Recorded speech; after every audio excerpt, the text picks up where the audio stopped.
Hello everyone, I am Sudhanshu here and today I am going to discuss about the smart elimination technique for UPSC, PCS and other examinations. This is part 2. आज मैं जो technique बताने जा रहा हूँ वो काफ़ी important है। इससे पहले मैं पार्ट 1 भी बता चुका हूँ, उसको आप लोग काफ़ी बच्चे देखे भी हैं और बहुत अच्छा रिस्पांस भी आया है।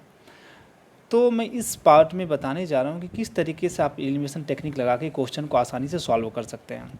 और ये टेक्निक काफ़ी इंपॉर्टेंट है उन सारे बच्चे के लिए, उन सारे स्टूडेंट के लिए जो इस साल यूपीएससी के एग्ज़ाम में अपीयर होने जा रहे हैं और वैसे स्टूडेंट जो चाहते हैं कि फर्स्ट अटैम्प्ट में ही प्रीलिम क्वालिफाई कर ले, कि प्रीलिम बहुत इंपॉर्टेंट फेज़ होता है और उसको क्वालिफाई करने के बाद ही आप मेंस में अपीयर हो सकते हैं।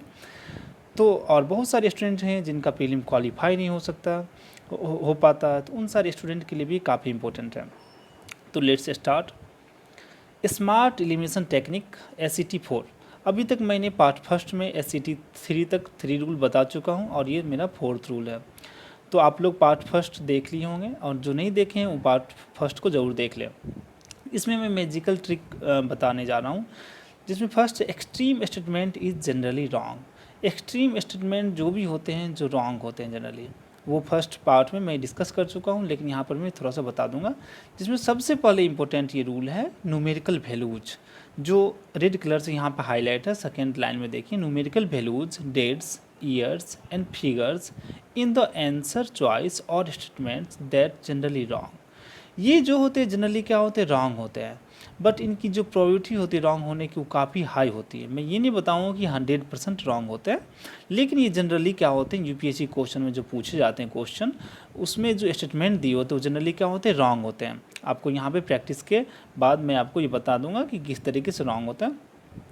अब सबसे पहले दूसरा है कि answer choices with only, all, always, must, none, can't and never, ये भी जनरली क्या होते हैं, रॉन्ग होते हैं। ये मैंने फर्स्ट पार्ट में बता चुका हूँ, तो यहाँ मैं दोबारा इसको लिख दिया हूँ क्योंकि आपको ये सब कीवर्ड फिर दोबारा मिलेंगे।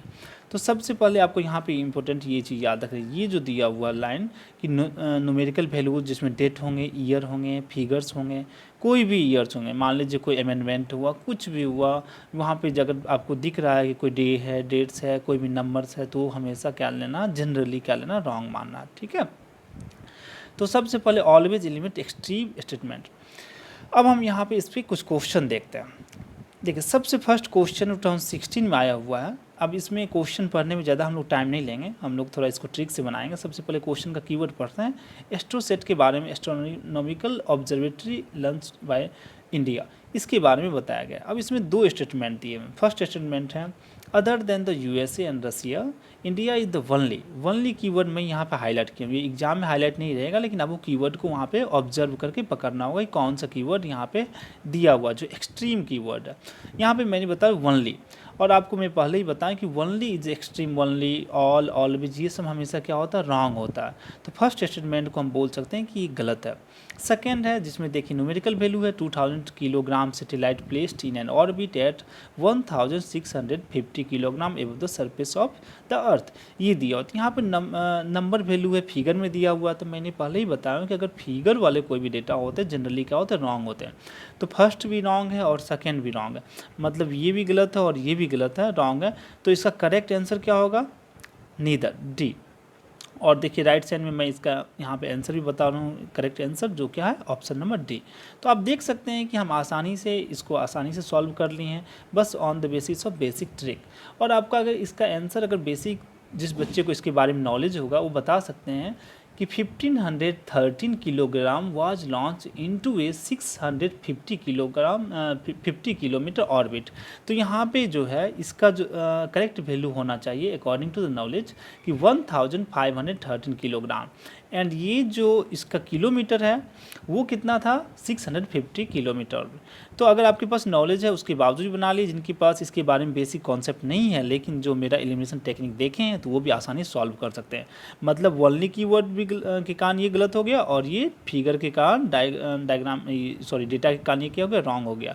तो इसका करेक्ट आंसर क्या हो गया, D, option number D, neither 1 nor 2। अब नेक्स्ट क्वेश्चन में देखते हैं, ये भी सिविल सर्विस का क्वेश्चन है। सबसे पहले इस क्वेश्चन में देखते हैं, इको सेंसिटिव जोन के बारे में बताया गया। और यहाँ पर भी आप देख सकते हैं फर्स्ट अगर स्टेटमेंट में देखें तो यहाँ पर 1972 ये कोई ईयर बताया हुआ है। प्रोटेक्शन एक्ट 1972 के बारे में बताया गया। तो मैं पहले ही बता चुका हूँ कि ये जनरली रॉन्ग होगा, तो यहाँ पे 1972 क्या हो गया, रॉन्ग हो गया। तो first statement is wrong. And second जो है वहाँ पे ऑल कीवर्ड दिया हुआ, यहाँ पे देख सकते हैं कि ऑल कीवर्ड, और यहाँ पे क्या था 1972। तो अगर फर्स्ट मेरा गलत हो गया और सेकेंड भी गलत हो गया तो मेरा अल्टीमेटली ऑप्शन क्या, आंसर क्या हो गया, D, neither one nor two. और इसका आंसर यूपीएससी के अनुसार भी डी है। तो सबसे पहले आप इस तरीके से भी देख सकते हैं कि आंसर हम लोग इजीली फाइंड आउट कर सकते हैं। ओके, बस हम लोग को दो चीज़ पे ध्यान रखना होगा इस टाइप के क्वेश्चन को बनाने के लिए आज के सेशन में, कि एक सबसे पहले फिगर, वैल्यूज, नंबर, ईयर कोई भी रहेगा, दूसरा होगा extreme keyword. Okay, next question की तरफ बढ़ते हैं। नेक्स्ट क्वेश्चन 2014 का है। ये अग्नि 4 मिसाइल के बारे में बताया गया, जो हमेशा स्पेस टेक्नोलॉजी से क्वेश्चन हमेशा आते हैं और आपको पता भी है। तो इस क्वेश्चन को बनाने का सबसे आसान तरीका है मेरा बेसिक ट्रिक। अगर आपको इसके बारे में बेसिक नॉलेज नहीं है तो, अगर नॉलेज है तो डायरेक्टली फाइंड आउट कर सकते हो। अब सबसे पहले हम यहाँ पे देखते हैं कि इसको बनाते कैसे हैं। ओके, अब यहाँ पे जो क्वेश्चन दिया हुआ है, जैसे हम क्वेश्चन को दिखाने की कोशिश कर रहे हैं कि विच रिफरेंस टू अग्नि 4 मिसाइल। तो यहाँ पे हम सबसे पहले स्टेटमेंट को ऑब्जर्व करते हैं जो दिया हुआ है। यहाँ पे 3 स्टेटमेंट है। फर्स्ट है it is a surface to service missile. तो सपोज दैट कि ये लाइन के बारे में मेरे को कुछ नहीं पता, लेकिन सेकेंड लाइन में देखते हैं तो यहाँ पे वनली एक कीवर्ड आपको दिख रहा है, ये वनली कीवर्ड दिख रहा है, मतलब ये मान सकते हैं कि सेकेंड क्या होगा, 1, 2 एंड 3। तो सेकेंड क्या होगा, रॉन्ग हो गया।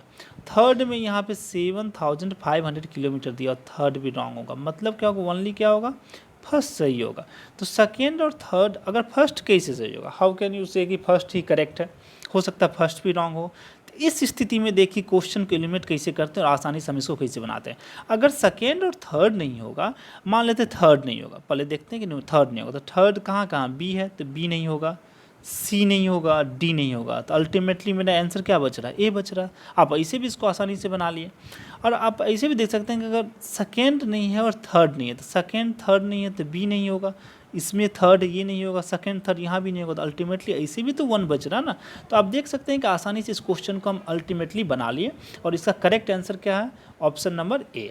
ओके, नेक्स्ट क्वेश्चन की तरफ बढ़ते हैं कि with reference to a grouping of countries known as BRICS. BRICS काफ़ी इंपॉर्टेंट है और हमेशा एग्जाम में आते भी हैं। इंटरनेशनल ऑर्गेनाइजेशन में ब्रिक्स, सार्क ये सब पूछे जाते हैं, वर्ल्ड बैंक, IMF। तो यहाँ पे जो क्वेश्चन 2014 में पूछा गया था वो था ब्रिक्स का। तो आप यहाँ पे देखिए सबसे पहली बात कि ब्रिक्स जो था यहाँ पे नंबर न्यूमेरिकल वैल्यूज है, तो न्यूमेरिकल वैल्यूज है तो फर्स्ट क्या हो गया, फर्स्ट और सेकेंड, तो फर्स्ट ये रॉन्ग हो गया, फर्स्ट रॉन्ग हो गया, तो सेकेंड के बारे में हम लोगों को बिल्कुल नहीं पता। लेकिन अगर आपको बेसिक चीज़ पता होगा कि ब्रिक्स में जो एस है जो लास्ट में दिया हुआ वो क्या है, साउथ अफ्रीका। तो बेसिक कॉन्सेप्ट अगर पता होगा तो मतलब 50% आप क्वेश्चन को सॉल्व कर लिए ट्रिक से। अब देख सकते हैं कि साउथ अफ्रीका जो था was the last to join the BRICS grouping. तो इसका करेक्ट आंसर क्या हो जाएगा, 2 होना चाहिए, लेकिन यहाँ पे बेसिक थोड़ा सा नॉलेज चाहिए था, मतलब ट्रिक के बावजूद भी। ओके, तो इसका करेक्ट आंसर क्या हो गया, option number B. Next question की तरफ बढ़ते हैं। नेक्स्ट क्वेश्चन है 2016 का क्वेश्चन है। यहाँ पे देखिए एजेंडा 21। अब ये क्वेश्चन जहाँ पूछे गए, यहाँ पे देखते हैं कि यहाँ पे ईयर फिर विजुलाइज हो रहा है क्या, मतलब मैं इसको हाईलाइट किया हूँ 2002। तो यहाँ पर क्या होगा, सेकेंड ऑप्शन क्या होगा, गलत होगा, मतलब 2 नहीं होगा, 2 नहीं होगा तो बी नहीं होगा और सी नहीं होगा, और डी के बारे में अभी कुछ नहीं पता। तो यहाँ पे मेरा आंसर ए या डी हो सकता है, लेकिन हम देख रहे हैं कि एजेंडा 21 काफ़ी न्यूज़ में रहा, तो हम लोग को पता है कि यहाँ पे global action plan for sustainable development है, तो मान सकते हैं कि एजेंडा 21 जो है वो 1 होना चाहिए, और इसका करेक्ट आंसर क्या है, ऑप्शन नंबर ए है। मतलब आप इसको एलिमिनेट बहुत हद तक कर पाते हो। अब देखिए सबसे इंपॉर्टेंट चीज़ यहाँ पे बताने जा रहे हैं, ये थोड़ा सा ट्रिकी बोल सकते हैं, इस ट्रिक को थोड़ा क्लियर करूँगा मैं, बस अब थोड़ा ध्यान देंगे कि यहाँ पे देखिए if name of parent organization और department then it is wrong. अगर कोई भी स्टेटमेंट जो दिया हुआ है उसका पेरेंट ऑर्गेनाइजेशन और डिपार्टमेंट से रिलेशन बता रहा है तो वो हमेशा क्या होगा, रॉन्ग होगा, मतलब हमेशा, मतलब कि ऑलमोस्ट बोल सकते हैं कि रॉन्ग होगा जनरली। लेकिन यहाँ पर देखते हैं कि अगर यहाँ पे उस क्वेश्चन में 2 या 3 स्टेटमेंट हो, मान लेते हैं यहाँ पे 2 या 3 स्टेटमेंट हो, तो रिमेनिंग स्टेटमेंट जो हो गया उसके सही होने की प्रोबेबिलिटी बढ़ जाती है, सही होने की। कब? जब उसमें पेरेंट ऑर्गेनाइजेशन वाला कोई स्टेटमेंट होगा। तो पेरेंट ऑर्गेनाइजेशन वाला रहेगा तो वो तो रॉन्ग होगा ही रॉन्ग होगा, लेकिन रिमेनिंग जो भी स्टेटमेंट होंगे उसके सही होने की प्रोबेबिलिटी बढ़ जाती। एक्सेप्ट नोट करके देखिए, उसमें एक्सट्रीम कीवर्ड ना हो। अगर एक्सट्रीम कीवर्ड नहीं है तो वो क्या होगा? सही होगा। ठीक है, ओके। तो एक्सट्रीम कीवर्ड नहीं है या कोई नंबर नहीं है, ओनली, ऑल, ऑलवेज नहीं है, तो वो क्या होगा? सही हो जाएगा। ओके, अब इस क्वेश्चन को देखते हैं। लेकिन अभी आपको यहाँ पे ये ध्यान रखना कि पेरेंट ऑर्गेनाइजेशन का, ठीक है, इस पर मैं बहुत सारा क्वेश्चन यहाँ बताने जा रहा हूँ। क्वेश्चन नंबर फर्स्ट देखिए, 2017 का क्वेश्चन है। इसमें with reference national investments infrastructure fund NIIF के बारे में बताया गया। अब इस क्वेश्चन को देखिए, हम लोग ट्रिक से आसानी से बनाते हैं कि यहाँ पे is an organ of NITI Aayog. अब नीति आयोग का ये पार्ट है, ठीक है, फर्स्ट पूछा जा रहा है कि नीति आयोग का ये पार्ट है। तो देख सकते हैं कि यहाँ पे बोल रहा है कि पेरेंट ऑर्गेनाइजेशन की बारे में चर्चा कर रही है, तो फर्स्ट सेकंड, तो फर्स्ट तो यहाँ पे गलत हो गया क्योंकि हम नीति आयोग की चर्चा की। सेकंड में क्या है? एक न्यूमेरिकल फिगर दिया हुआ है। एक न्यूमेरिकल फिगर दिया हुआ, तो मैं बताया हूँ कि अगर कोई भी फिगर रहेगा, मतलब नंबर रहेगा, कोई भी डेटा रहेगा, तो जनरली क्या होता है? गलत हो जाते हैं। तो यहाँ पे क्या होंगे? फर्स्ट और सेकंड, फर्स्ट भी रॉन्ग और सेकंड भी रॉन्ग। तो इसका आंसर क्या होगा? नाइदर 1 और 2। Option number D the correct answer of this question. आप देखो, इसको आसानी से सॉल्व कर ली। नेक्स्ट क्वेश्चन देखना है, यूपीएससी 2017 का ही क्वेश्चन है, मॉनेटरी पॉलिसी कमेटी। ये काफ़ी इंपॉर्टेंट क्वेश्चन, और इसको देखिए मैं एलिमिनेशन टेक्निक से बनाता हूँ। अब आपको पता है कि वहाँ पे 12 मेंबर बॉडी उसके नहीं होते, सेकंड में जो मैं हाईलाइट किया हूँ। लेकिन अगर सपोज दैट लिटिल बिट, अगर हम सोचते हैं कि हम लोग को इसके बारे में कोई पता नहीं है, आरबीआई के मॉनेटरी पॉलिसी कमेटी के बारे में, तो सबसे पहली बात इसके बारे में नहीं पता, तो यहाँ पे 12 मेंबर कमेटी बॉडी जो है 1, 2 and 3, तो सेकेंड गलत हो गया, रॉन्ग हो गया। और थर्ड है कि under the chairmanship of the union finance minister, तो सबसे पहली बात ये अंडर फिनांस मिनिस्टर के अंदर डायरेक्टली नहीं आते हैं, क्योंकि यहाँ पर मॉनेटरी पॉलिसी कमेटी की मैं चर्चा कर रहा हूँ जो आरबीआई का पार्ट होता है। तो यहाँ पर ये क्या हो गया? ये भी रॉन्ग हो गया, क्योंकि हमने बताया कि पेरेंट ऑर्गेनाइजेशन के बारे में चर्चा करें, ये रॉन्ग हो गया। तो मेरा बच क्या रहा? 1 देखने सिंगल ए है और वो मेरा आंसर हो गया। तो आप इसको एलिमिनेट कीजिए कि सेकेंड और थर्ड नहीं होगा। सेकेंड और थर्ड नहीं होगा तो मेरा ओनली 1 ऑप्शन कौन बच रहा? ए, और A the correct answer of this question. You can easily find out the answer of this question. तो आप लोग देखिए इसको किस तरीके से हम लोग आसानी से सॉल्व करते हैं। नेक्स्ट क्वेश्चन देखते हैं। नेक्स्ट क्वेश्चन है कि Asia Pacific ministerial conference on housing and urban development APMCHUD consider the following statement. अब इस क्वेश्चन को बनाने का टेक्निक देखिए। सबसे पहली बात, यहाँ पे 2006 की चर्चा किया है। 2006 मतलब कोई ईयर दिया है, तो मैंने बताया कि ईयर जो भी होगा वो क्या होगा? रॉन्ग होगा। तो फर्स्ट नहीं होगा, फर्स्ट इज इनकरेक्ट। सेकेंड में ऑल दे दिया। ऑल आप लोगों को पता है कि एक्सट्रीम कीवर्ड है। एक्सट्रीम कीवर्ड में ऑल, ओनली, ऑलवेज, ये सब मैं फर्स्ट पार्ट में चर्चा किया था। तो वहाँ पे आप देख के बता सकते हैं कि ऑल क्या है? ऑल सेकेंड में नहीं होगा, तो इसका आंसर क्या होगा? ना इधर। आप लोग देखिए आसानी से इसको आसानी से सॉल्व कर लिए। नेक्स्ट क्वेश्चन देखते हैं। ये 2016 का क्वेश्चन है, organisation for the prohibition of chemical weapons OPCW consider the following statement. इसके बारे में बताया जा रहा है। इस क्वेश्चन को बनाने का तरीका मैं बताता हूँ। देखिए सबसे पहली बात, इसमें देखिए फर्स्ट वाले में बोल रहा है कि पेरेंट बॉडी के बारे में पूछ रहा है कि an organisation of European Union in working relation with NATO and WHO, तो इसके बारे में, तो ये तो रॉन्ग हो गया। सेकेंड, अगर फर्स्ट मान लीजिए रॉन्ग होता है, ठीक है, फर्स्ट रॉन्ग होता है, सपोज दैट फर्स्ट क्या है कि रॉन्ग, अब ये फर्स्ट नहीं होता, तो फर्स्ट जहाँ जहाँ होगा वो नहीं होगा, ए नहीं होगा, सी नहीं होगा, डी नहीं होगा, तो मेरा आंसर क्या बता रहा? बी। और इसका करेक्ट आंसर क्या है? बी। देखिए इसको सेकेंड और थर्ड को बिना पढ़े भी हम लोग इसको आसानी से सॉल्व कर लिए। नेक्स्ट क्वेश्चन देखते हैं, कंसीडर द फॉलोइंग स्टेटमेंट। ये 2013 का क्वेश्चन है और यूपीएससी के प्रीलिम में आया था। यहाँ पर भी जो बताया जा रहा है, national development council is an organ of the planning commission, तो ये पेरेंट बॉडी के बारे में पूछ रहा था, ये रॉन्ग हो गया। तो फर्स्ट जैसे ही रॉन्ग हो गया, तो फर्स्ट हो गया, तो ए नहीं होगा, सी नहीं होगा, डी नहीं होगा, आंसर क्या होगा इसका? बी। और be the correct answer of this question. तो आप लोग देख रहे हैं कि एलिमिनेशन टेक्निक यहाँ पे किस तरीके से आसानी से काम कर रहा है, और without basic concept we can solve easily, हम लोग आसानी से सॉल्व कर रहे हैं, ठीक है। तो आपको यही टेक्निक को अच्छे से देखना होगा और इसी को ध्यान में रखना होगा। अब सबसे पहले हम समरी देखते हैं कि समरी में सबसे पहली बात न्यूमेरिकल वैल्यूज़ की मैं चर्चा कर रहा था। न्यूमेरिकल वैल्यूज़ मतलब डेट, ईयर एंड फिगर्स, वो जो भी होंगे उसके हाई प्रोबेबिलिटी होती है रॉन्ग होने की। सेकेंड था कि पेरेंट ऑर्गेनाइजेशन के बारे में बताया कि वो हमेशा रॉन्ग होते हैं, लेकिन उसके साथ 2 एंड 3 स्टेटमेंट होते हैं, तो रिमेनिंग सही होने की संभावना होती है। लेकिन एक्सेप्ट याद रखना क्या, कि वहाँ पे कोई भी एक्सट्रीम कीवर्ड नहीं हो। एक्सट्रीम कीवर्ड का मतलब हो गया only, all, always, must, none, can't, never. Generally ये क्या होते हैं कि रॉन्ग होते हैं। ओके, तो अब आप देख सकते हैं कि हम लोग सबसे पहले क्या करेंगे, क्वेश्चन को बनाने के लिए पहले एक्सट्रीम कीवर्ड को एलिमिनेट करेंगे। उसके बाद देखेंगे न्यूमेरिकल वैल्यूज है, कोई भी डेट्स है, ईयर है, फिगर है, तो उसको भी रॉन्ग करेंगे। उसके बाद पेरेंट ऑर्गेनाइजेशन डिपार्टमेंट होगा, उसको भी रॉन्ग करेंगे, और बहुत सारे ट्रिक मैं जो फर्स्ट पार्ट में बताया हूँ।